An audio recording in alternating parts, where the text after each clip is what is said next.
Tom Hauser here with another midweek blessing. We are in John chapter 4 in our GP Reads reading, and yesterday's passage, there was something in yesterday's passage that stuck out to me.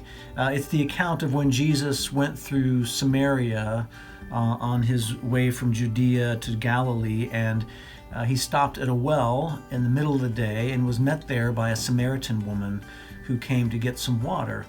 And he has this exchange back and forth with this Samaritan woman. He asks her, would you give me a drink? And she said, why are you even asking me for water? Jews and Samaritans, we don't really talk. We don't really get along. Why are you asking me? And he said, well, if you only knew the gift that God had for you, you'd ask me and I would give you living water.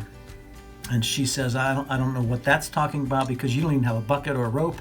This is a deep well. How do you expect to get water out of it? And then he says in John chapter 4, starting in verse 13, he says, anyone who drinks this water will soon become thirsty again. But those who drink the water I give will never be thirsty again. It becomes a fresh, bubbling spring within them, giving them eternal life.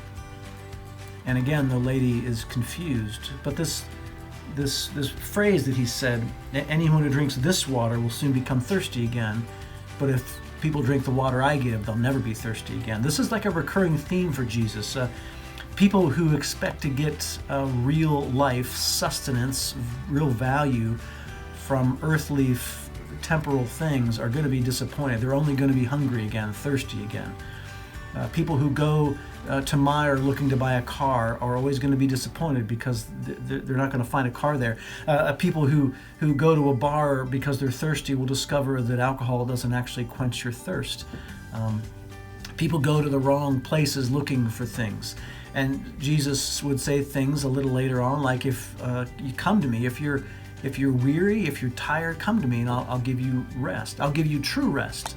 In this case, I'll give you true water, actual life-giving, refreshing water. And it occurred to me as I read this that a lot of times we go to the wrong places looking for what we need.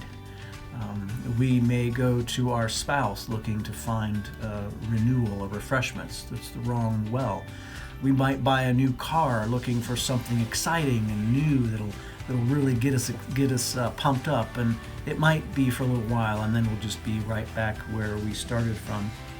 If we're looking to our job or our friends or our physical appearance or our house or anything, any of those things, to find true life, to find life that will not fade away, we're looking in the wrong place. Jesus said, if you want to find real life, eternal life, life that will spring up from within you, then he is the source of that. He's the only source of that. Maybe for some of us it's politics, or it's money, or it's fame, or it is just being right. We think those things are going to bring us joy, happiness, peace, patience. No, they just won't. They might for a little while.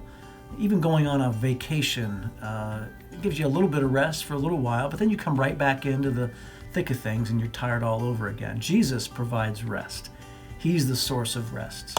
So my encouragement to you this week is ask the Lord maybe to bring to mind where you might be looking for peace and life and joy and rest in all the wrong places, and what it might look like to look to Jesus for those things instead of all those other places. I hope that you will find a place of rest, a place of joy, a place of comfort and peace. And I hope you'll determine that the only place that you're going to find that, I hope I remember the only place I'm going to find that is in the arms of Christ. Everything else, every place else, everyone else, even if they're well-meaning, can't supply it. Only Jesus can supply it. Till next time, peace, friends.